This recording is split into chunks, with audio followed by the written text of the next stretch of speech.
Realmente el sobreendeudamiento de todo el sistema tiene muchas causas.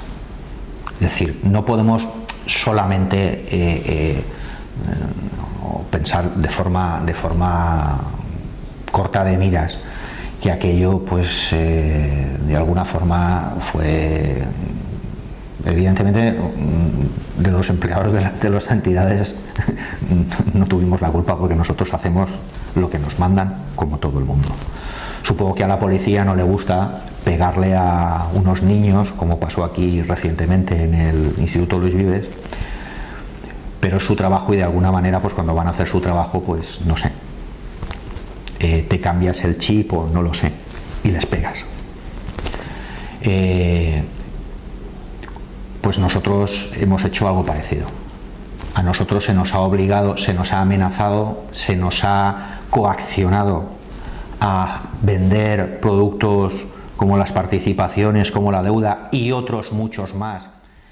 A finales de los años 80, principios de los años 90, donde la gestión de la calidad del riesgo dejaba bastante que desear.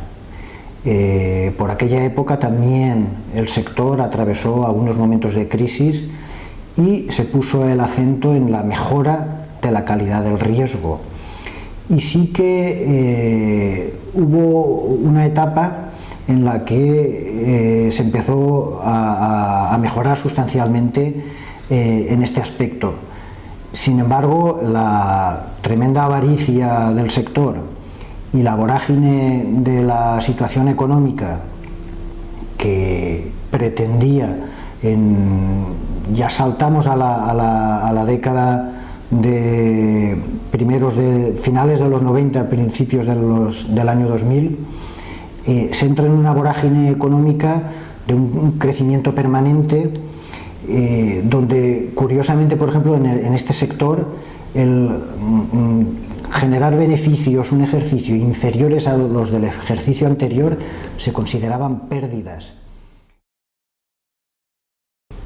Donde empieza... de la Caixa, no?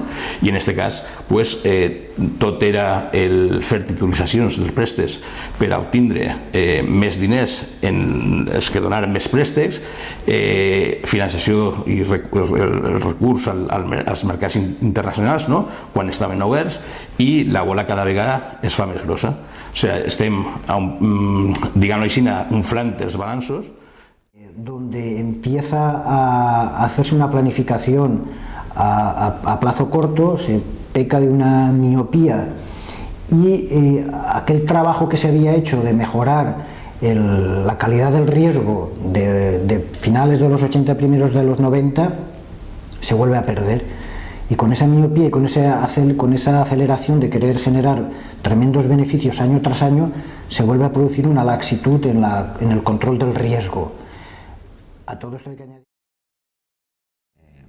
Los tipos de interés estaban bajísimos y, por lo tanto, todo el mundo pensaba. Yo recuerdo, hace poco vi un capítulo de la serie Cuéntame, donde a los protagonistas les devuelven un dinero que les habían retenido por la quiebra del Banco de Granada, y cuando se lo devolvían, se planteaban qué hacer. ¿Y qué hacemos con este dinero? Al banco no lo llevamos, que no es seguro. Lo vamos a invertir en pisos, que el precio de la vivienda nunca baja. Esto era un axioma, era una realidad. Una realidad que nos creíamos todos. Por lo tanto... Eso, unido a tener que alcanzar enormes objetivos en periodos cortos, lleva a una desregulación de la calidad de la gestión del riesgo, y esto nos ha llevado fundamentalmente a encontrarnos en la situación en la que se encuentra el sector. Prácticamente casi todas las entidades han pecado de lo mismo, casualmente. Pues a la hora de hacer las valoraciones para dar los créditos, pues empezando por las empresas tasadoras, que eran muy laxas a la hora de otorgar valores a las viviendas, y que muchas veces eran valores de tasación que no reflejaban la realidad del momento, sino que descontaban futuros flujos de beneficios o de incrementos de precio. Cuando se inventaron un valor que multiplicaba el valor de tasación real por un valor que le llamaban coeficiente de mercado, eufemísticamente, y que casualmente siempre era superior a 1. Yo no me he encontrado en mis...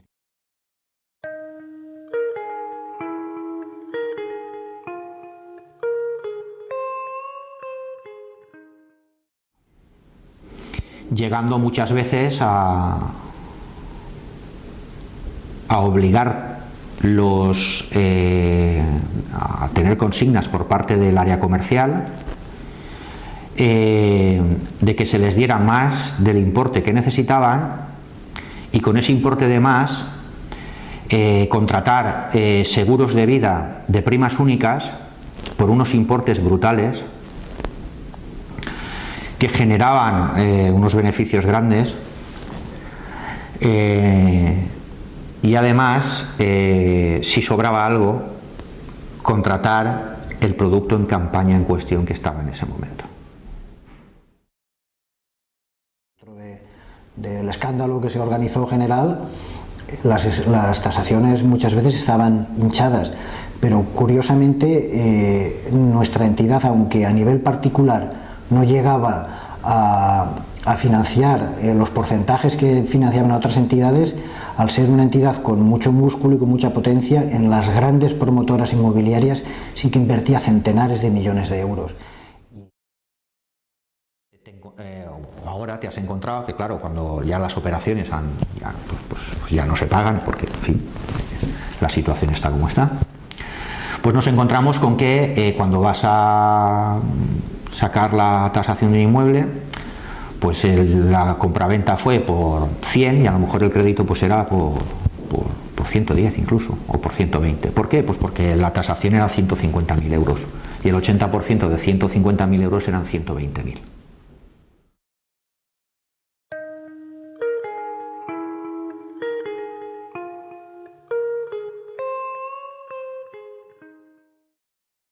Cuando se pasaban las tasaciones, tú seleccionabas la empresa tasadora, pero no podías seleccionar el tasador.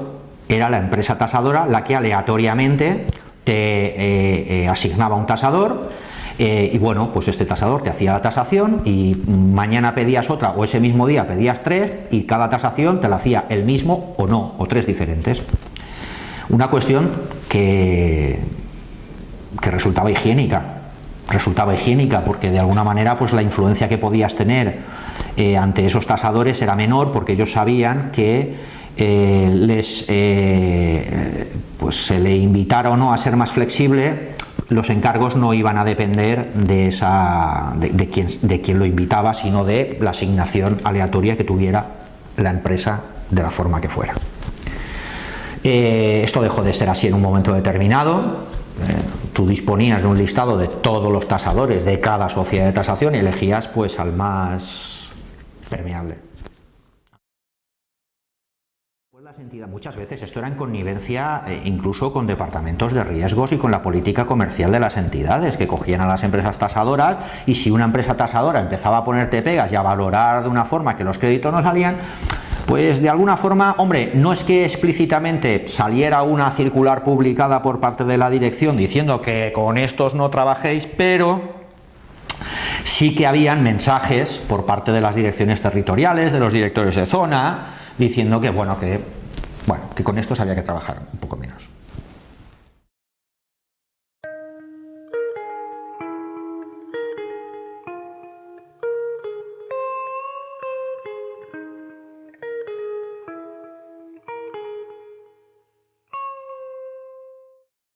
Origen, y lo que yo siempre he entendido como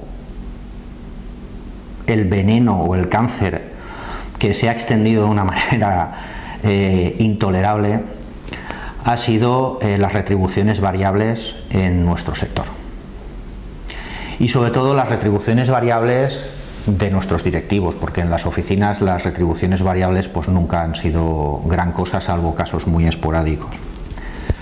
Pero nuestros directivos sí tenían importantísimas retribuciones variables, que eran pagadas en función de la consecución de unos números, de unos resultados cuantitativos, sin que nadie se parara a pensar la calidad de esos resultados cuantitativos. Los factores que ha ayudado desgraciadamente a esta situación es la modificación retributiva que ha habido en las empresas. En la medida en la que el peso de la retribución variable en un concepto retributivo gana mayor protagonismo, las empresas han podido ir vinculando esto a la consecución de objetivos, hasta el punto de que algunos salarios fijos, sobre todo salarios de convenio, van quedando cada vez más reducidos con respecto al peso que supone la parte variable. Al ligar después esas partes variables a la consecución de los objetivos, es por lo que muchos trabajadores llegan a verse obligados a intentar alcanzar esos cumplimientos para que sus salarios pues crezcan en proporciones más acordes a sus necesidades. Bueno, primer, molta part del teu salari o part del teu salari, vale, és una retribució variable que depèn dels resultats, no? Però el mateix per tu que pel teu director, que pel zona de torn, pel territorial, etc. ¿no? Entonces la pressió ve de dalt a baix, no? L'entitat vol fer X productes, repartís, i des de dalt a baix pues, la pressió és total, no? Perquè aquests productes se col·loquen sí o sí i consiga a qualsevol preu, no? Entonces, clar, això suposa prolongacions de jornada, això suposa moltes vegades pues això que al client, jo no dic que li digues mentires, no? Però no li acabes de dir tota la veritat, vale? Bueno, moltes vegades tu mateix o l'empleat mateix té una confiança plena en el que està venent perquè confia en el que li estan dient els de dalt, val? Quan a lo millor l'empleat és l'enganyat i aquest engany simplement el transmitís o és el transmissor d'aquest engany cap al client, no? I ja t'he dit, la pressió és bàrbara.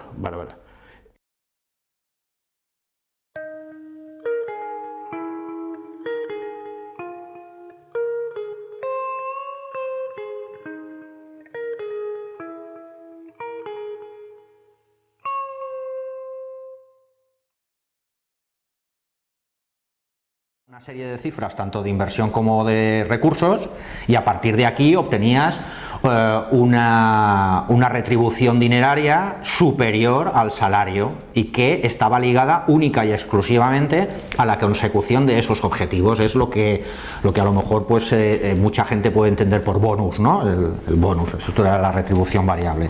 Es decir, en las oficinas sí que más o menos había una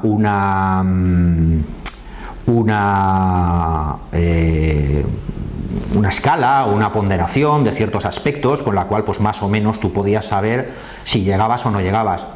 A partir de la oficina ya nadie sabía nada. Es decir, los objetivos de los directores de zona, de los directores territoriales, y ya no quiero decirte más allá porque eso ya era una cuestión secreto de Estado prácticamente, pues no sabíamos cuál era. De hecho, ha habido, sí que en alguna ocasión ha trascendido que los objetivos por los cuales nuestros superiores directos cobraban el bonus, es decir, esta retribución variable, no tenían nada que ver en absoluto con lo que estábamos haciendo en las oficinas.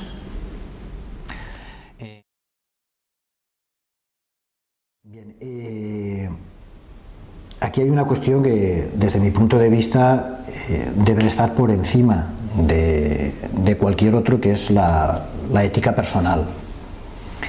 Evidentemente, cuando ante la presentación de un producto por parte de los gestores comerciales se nos hace hincapié en que exclusivamente comentemos lo que antes he dicho de los factores de argumentación comercial favorable para las tesis de la empresa que presenta ese producto, yo yo considero que lo ético es ante un cliente comentarle los aspectos favorables y los aspectos que son menos favorables.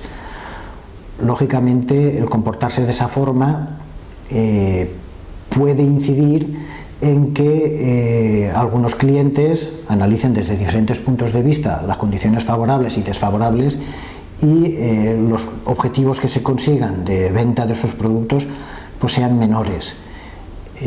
Como yo considero que la honradez y la ética debe estar por encima de todo, yo considero que debe de actuarse así. Entonces se marcaban unas cifras a las oficinas, pues tal oficina tiene que hacer 30.000 euros de este producto por cada empleado que tenga, sin atender a las especificidades de cada oficina, las bases de clientes que podían tener, si el barrio era adecuado o no para un producto que a veces estaba dirigido a sectores de renta alta y que en barrios donde mayoritariamente habían inmigrantes era imposible vender estos productos. Un problema de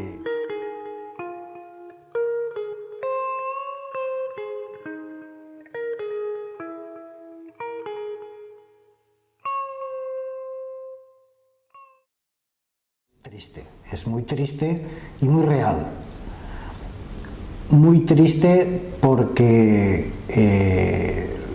cualquier entidad del sector, cuando propone una campaña para intentar dar a conocer un producto, a los propios trabajadores se les hace mucho hincapié en el argumento comercial favorable para que ese producto pueda ser vendido. La presión que antes he comentado de cumplimiento de objetivos de campañas tan reiterada ha llegado a tergiversar el propio vocabulario y la gestión, el dar a conocer un determinado producto ha sido transformado por la colocación de un producto. Había que alcanzar un objetivo en un plazo tan corto que los propios gestores, dirigentes de grupos y de equipos de trabajo, presionados ellos mismos, transmitían el vocabulario de colocación en vez de dar a conocer a la clientela un producto por si podía ser de su interés. La quintaesencia del beneficio financiero para los clientes, y las oficinas pues tenían que centrarse en la comercialización de ese producto en concreto. ¿Qué ocurre? Que claro, de la quintaesencia del beneficio financiero para el cliente o de la bondad de ese producto, pues luego venía la verdad, y la realidad era que ese producto pues era difícil de vender, por decirlo de una manera suave.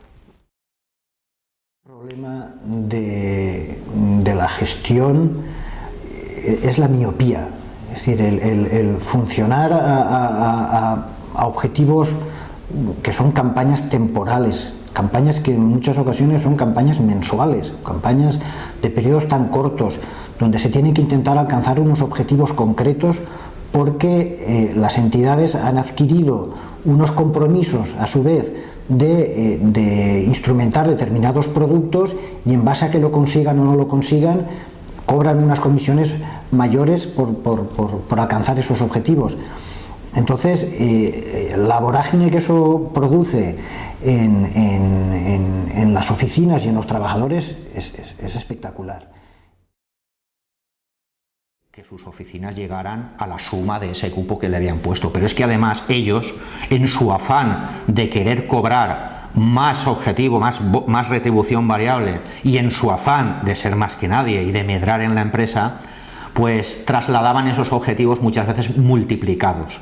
Es decir, que si una oficina tenía que hacer realmente, o venía marcado o pautado desde el área comercial, que tenía que hacer un importe de 50.000 euros, por poner una cifra, los directores de zona trasladaban a esa misma oficina que tenía que hacer 100.000 o 150.000. Esto ha sucedido siempre. Claro.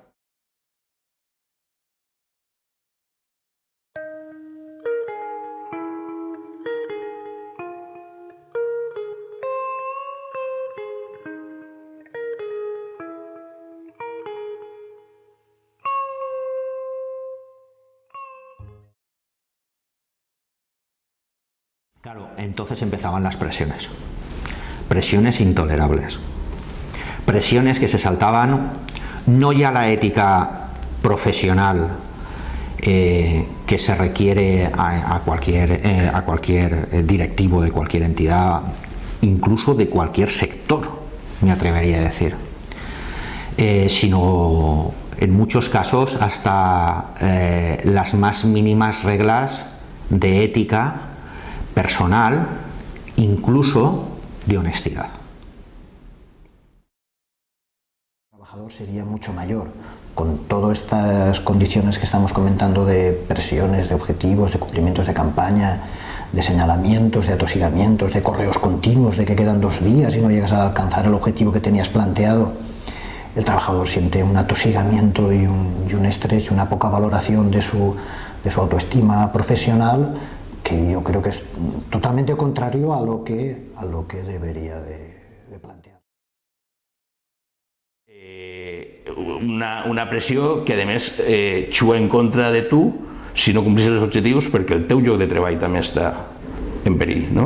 O sigui, ja no estem parlant de tindre un bonus o una retribució variable d'uns pocs mils d'euros, si arriba, no? Sinó que estem parlant també de que si no eres comercial, si no vens, si no col·loques els productes, doncs te jugues el teu empleo, no? I això és molt complicat, no?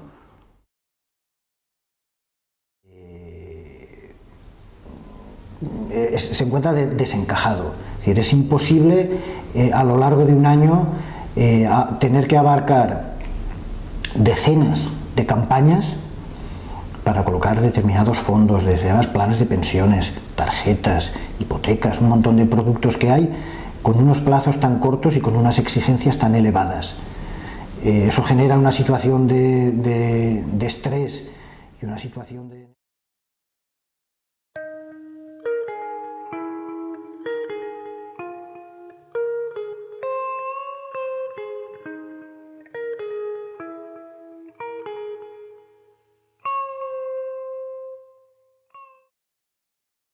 su complicación.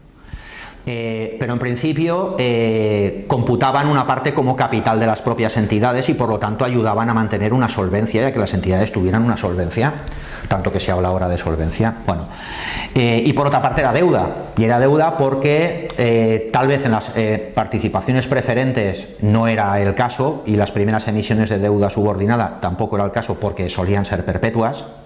Pero sí en las emisiones de participaciones de deuda subordinada posteriores sí tenían un vencimiento y por lo tanto tenían una parte de deuda, eran consideradas también deuda porque bueno, pues teníamos que retornarles finalizado el periodo, porque estas emisiones eran a largo plazo, las que tenían vencimiento, le teníamos que devolver al cliente el dinero que había puesto. Entonces, por esto se denominan híbridos, porque computaban una parte como capital y otra parte como deuda. Estos productes pues, traten de captar recursos de clients i bueno, pues, la peculiaritat d'això pues, que comptabilitzen com a capital, no? Cosa que no fan els recursos ajenos sense més. No? Lògicament això se prima i l'interès és més interessant, no? Que qualsevol altre producte passiu, però té els riscos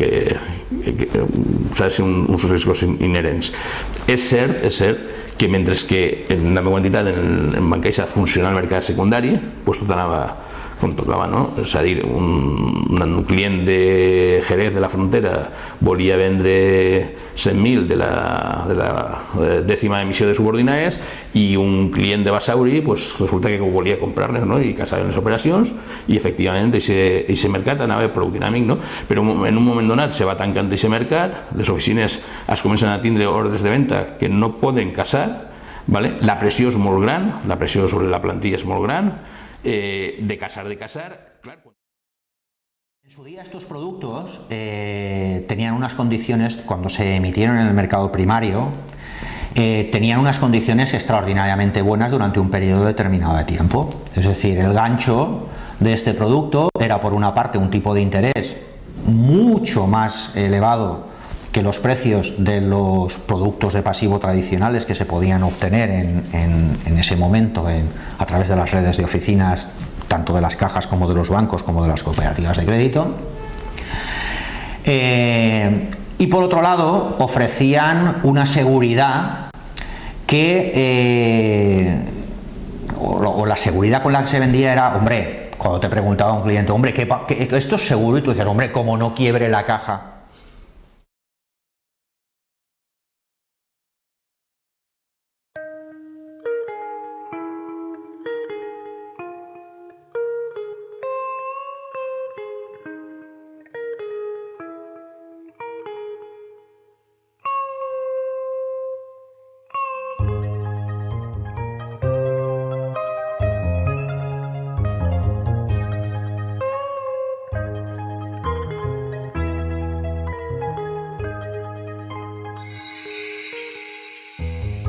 You left your mark and took my heart.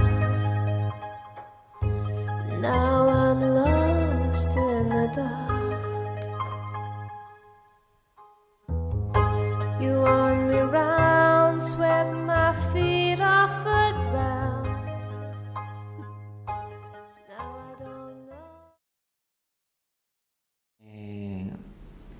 know. ¿Qué ocurre? Que en un momento determinado se determina que estos productos ya no computan como capital.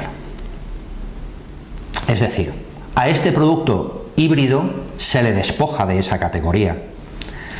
Claro, esto tiene evidentemente dos resultados extraordinariamente perniciosos, tanto para las entidades como por supuesto para los clientes, pero también para las entidades. Anteriormente, hasta si tú eras tenedor de participaciones preferentes o de deuda subordinada, tú podías, y necesitabas liquidez, podías venderlo en un mercado secundario. Un mercado secundario que evidentemente pues funcionaba en función de la evolución de los tipos de interés. Si tu activo estaba en un momento determinado pagando un cupón del 5% y el mercado, la inversión sin riesgo, que ahora pensamos en esto y nos reímos, desgraciadamente, pero la inversión sin riesgo, que era el bono soberano, pues estaba al 2% o al 3%, unas emisiones para la emisión equivalente en plazo al vencimiento de tu instrumento, de tu activo, pues tu activo valía más y podías incluso, lo vendías en el mercado con facilidad y incluso obteniendo más del 100% de la inversión realizada. ¿Qué ocurre? Que evidentemente cuando se despoja de la capacidad, o sea, de esta calificación de capital a este instrumento, el mercado secundario la primera medida es que se colapsa. Se colapsa. Diners dels clients a lo que és les preferents, les subordinades, que computen com a capital també, perquè no tot és passiu i se tenen que inventar aquests productes híbrids, no? Que tenen un risc, te donen més interès però tenen un risc, com s'ha ficat també de manifest, no? Un risc que ha derivat pues, això en que molta gent, no? Que era estalviadora i que havia depositat els seus estalvis en les entitats, pues, hagi perdut, si no tot, pues, pràcticament tot el que en el seu dia va estalviar i va confiar en nosaltres, ¿no? La Comisión Nacional del Mercado de Valores, porque claro, ante el crecimiento tan tremendo que tenían los créditos a promotor y los créditos individuales, los créditos hipotecarios, evidentemente todas las cajas de ahorros nos encontramos ante la necesidad de tenernos que financiar para, a su vez, y valga la redundancia, financiar todo ese crecimiento de inversión. Claro, ¿qué ocurre? Que con los depósitos que tenían nuestros clientes no podíamos, y además tampoco podíamos acudir a los mercados a hacer una ampliación de capital como podían hacer las entidades privadas, los bancos, porque no teníamos acciones. Y por lo tanto, porque nuestro régimen jurídico era diferente al de los bancos. Entonces, claro, ante esta tesitura, el Banco de España y la Comisión Nacional del Mercado de Valores auspiciaron la emisión de estos productos llamados híbridos con un doble fin.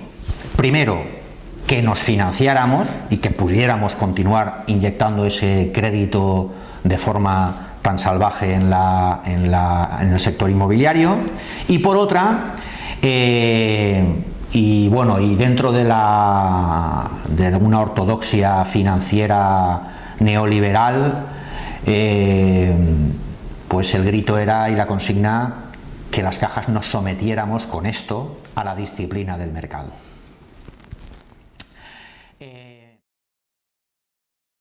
Lògicament també dins d'esta jugada, no, hi havia també el típic inversor que buscava la major rentabilitat, no? Però en el cas, jo crec que de les caixes o de Bancaixa en concret, eren els menys, no? Normalment el perfil era el perfil del pequeño ahorrador, saps? De l'home que tota la vida havia guardat uns diners i que a l'hora de vindre a l'oficina, com les polítiques comercials eren molt agressives per part dels nostres directius, la pressió comercial era bestial de cara a la plantilla, les ordres estaven clares, no? Vosaltres doneu un plaç fijo, però milloreu l'interès si entren a comprar, saps, el que és deuda subordinada o preferents.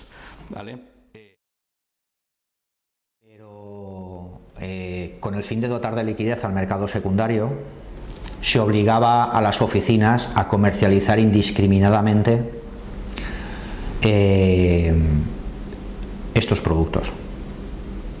Es decir, a buscar clientes a los que colocarles este producto en el mercado secundario con el fin de abrir posiciones a la compra para que se cruzaran posiciones vendedoras. Y mal que bien, pues bueno, fueron funcionando. Pero claro, esto tuvo una segunda consecuencia. Y es que evidentemente, al ya no ser capital y no computar como capital para las cajas de ahorros, nos encontramos con que de la noche a la mañana teníamos un déficit de recursos propios muy importantes.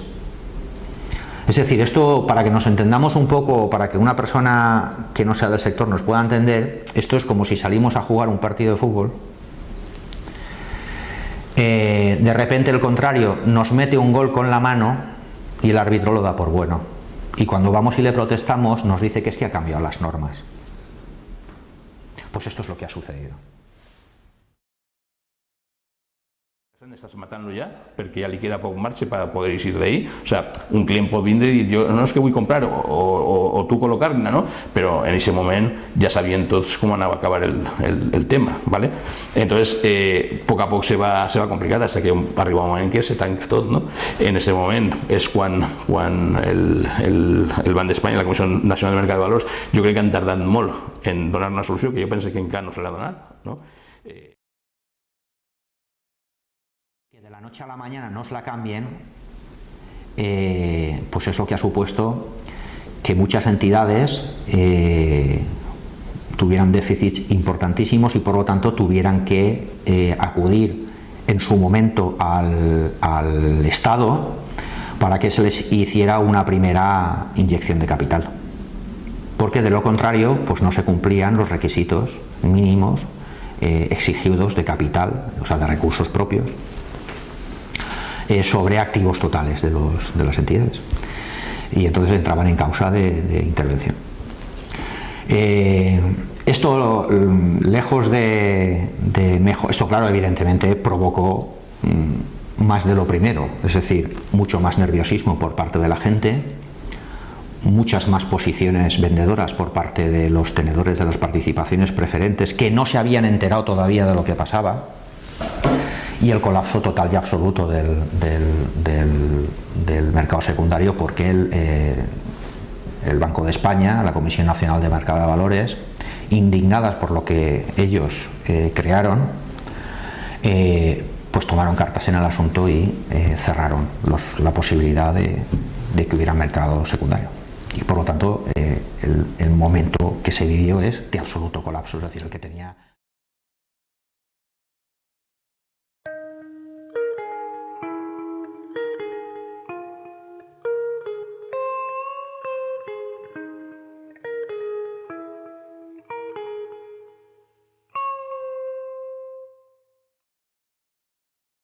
Ja que jo estava ocupant un lloc de vocal en el Consell d'Administració en representació del sindicat, no? Pues sempre he anat abans a veure de què anava cada consell, cosa que normalment no es feia, ¿vale? Jo te diria que en els primers 3 anys que va estar jo era l'únic que anava, de 20 membres, i en els altres, en els altres 3 anys, com va haver una renovació de permís, sí que podien ser 3 persones, saps, les que anaven a veure de què anava cada consell, i se preparaven els consells, se situaven, miraven les operacions creditícies que anaven a donar-se, que ens proposaven el cap de riscos de l'entitat, no?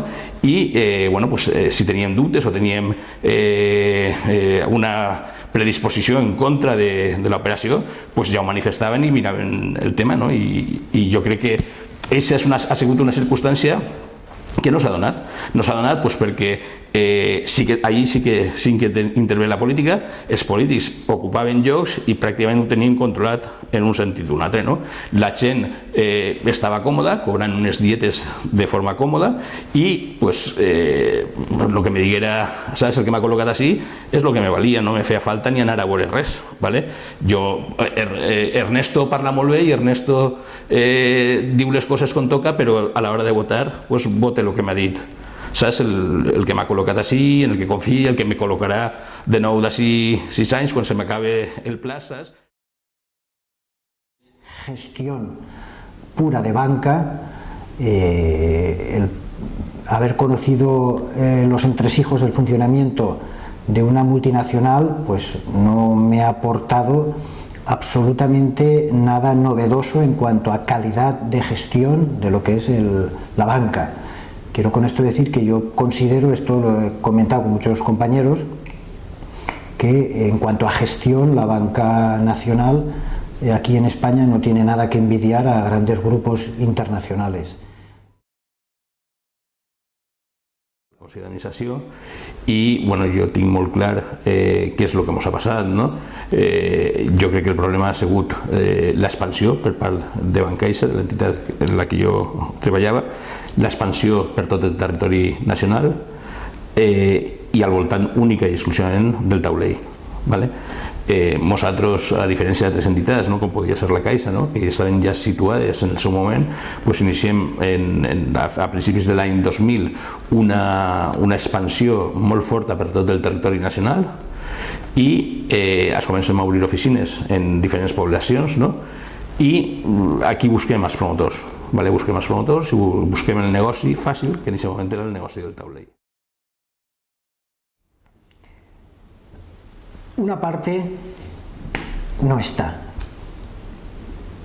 pero la mayoría de aquellos gestores que tomaron unas decisiones incorrectas que hicieron llevar a la situación actual en la que se encuentran muchas empresas, aunque no están, han salido bien protegidos.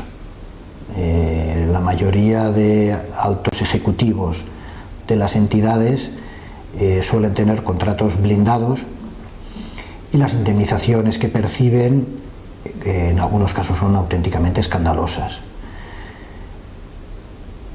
Algunos incluso tienen la capacidad camaleónica de, pese a que las entidades sufran muchas transformaciones, permanecer en sus puestos. Y muy pocos, demasiado pocos, son los que asumen las culpas auténticas de sus pésimas gestiones y acaban en prisión, como deberían de acabar algunos, o acaban devolviendo aquello que indebidamente pudieron sacar de las empresas. De Bancaixa, no? Pues un pla estratègic d'expansió erroni, equivocat, que a més totes les seccions sindicals que s'ajuntaren en el seu moment quan ens presentaren el pla estratègic en l'any 2003, el pla estratègic 2004-2007, i donarem una resposta conjunta en l'Assemblea General, no? En òrgans de govern, dient que no al plan, que pensaven que era una equivocació el fer un pla d'expansió basat únicament en el que era la construcció, ¿vale? I els promotors. I bueno, el cas és que la situació pues deriva en el que ha derivat, no? Això, així, directament a ser el País Valencià, s'ajunta en que els polítics sí que han utilitzat les caixes per a realitzar determinats finançaments, no? Totalment dirigits a lo que ells volien, no? I estem parlant de Fórmula 1, estem parlant de les motos, estem parlant del Palau, de diferents subvencions, estem parlant del Valencia Club de Fútbol, ¿vale? 4 años después hacen una nueva intentona y ya en el año 2007-2008, cuando la crisis empezaba a asomar, planifican una expansión, y cuando las entidades empezaban a cerrar oficinas, pues planifican una expansión con una apertura de aproximadamente unas 100 nuevas oficinas en el territorio nacional, que para una entidad que por aquel entonces tenía unas 300 y pico oficinas, proporcionalmente suponía una gran expansión. Los responsables no están, o sea, los responsables en la mayoría de los casos ya han pegat a fugir de la entidad, ¿no? El director general de Bancaixa, que va fer també coses bones, o sea, igual que fan coses bones, hi ha coses roïnes, no? I pues, així se va enganyar, no? En el pla estratègic. Pues, en l'any 2007, en setembre, se n'anà de l'entitat, diuen que per discrepàncies en el president, ¿vale?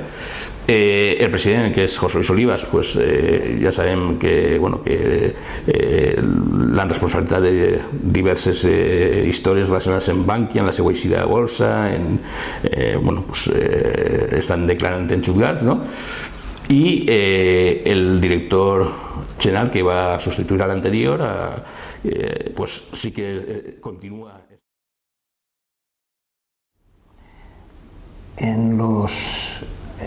Aproximadamente por el año 2009, cuando la burbuja inmobiliaria ya pinchaba, pues fruto de la potencialidad del grupo, deciden hacer grandes inversiones en las grandes promotoras inmobiliarias de este país. Entonces, los agujeros que han tenido con la morosidad que luego se ha producido, pues ha sido tremenda. En definitiva, 10 años de una gestión pésima, de decisiones estratégicas tomadas por los equipos de la alta dirección, que han conducido a los trabajadores de las oficinas a acometer una serie de instrucciones concretas que en absoluto tienen la responsabilidad de la situación.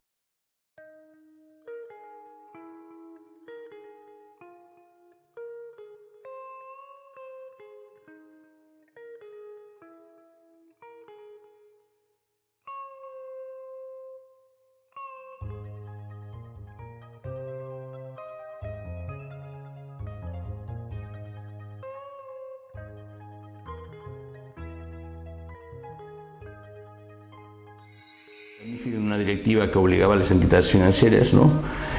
A passar una sèrie de tests i de preguntes, de qüestions als seus clients per a determinar si un client tenia la capacitat i els coneixements per poder-li col·locar un producte determinat, no? Productes d'aquest tipus, no?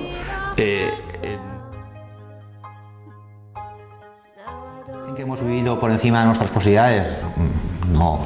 A ver, el tema está en que yo me acuerdo que cuando Rodrigo Rato era ministro de Economía, y de esto hace ya unos cuantos años, recuerdo una rueda de prensa donde le preguntaron si entendía que el precio de la vivienda no había llegado o no empezaba a alcanzar unos precios realmente de burbuja. Y la respuesta simplista de este personaje pues fue que como la economía iba muy bien, porque su partido lo estaba haciendo extraordinariamente bien, que no era que hubiera una burbuja, es que los precios subían porque la gente ganaba dinero y entonces compraba viviendas. España, uno de los grandes agujeros que ha tenido la gestión del banco ha sido la morosidad que ha entrado de las inversiones acontecidas en las grandes promotoras inmobiliarias. Más flexible. Claro, partiendo de la base de que esos inmuebles tenían unos coeficientes de mercado, todos por encima de 1, pues evidentemente los créditos ya se concedían o se podían conceder créditos que de otra manera hubiera sido imposible. Porque claro,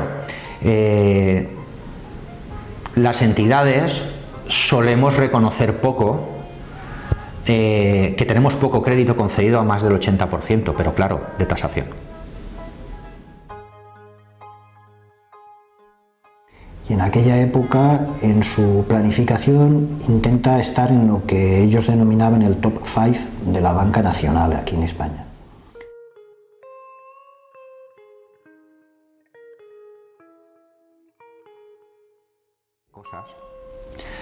Y todo esto era no solamente conocido por las direcciones, sino que además eran ellas quienes lo alentaban, porque evidentemente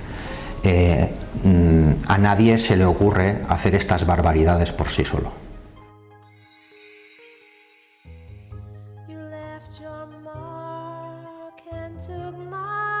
Portem parlant, no? Però el Banc d'Espanya, la Comissió Nacional de Mercat de Valors, és una cosa que confia, dit ja per activa i per passiva, tenen molta responsabilitat en el que ha passat així, no? Primer perquè les alentaren a que aquest producte híbrid se col·locara entre els clients, no? I segon perquè en un moment donat pues, tanquen els mercats i ens duen també a el que ens han dut, no? A una situació que no té eixida o no té fàcil eixida, no?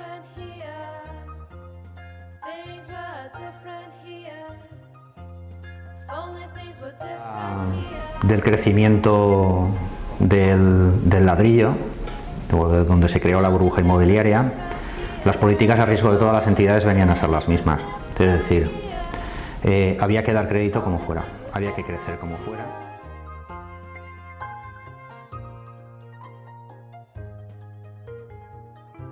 Una gran marca, pero en lo que es calidad de gestión no tiene nada que envidiar la banca española a la banca internacional, con todos los errores que se han cometido y con todo lo que está sufriendo ahora el sector financiero, que no está pasando solo en las entidades nacionales, sino que la crisis del sector financiero es internacional.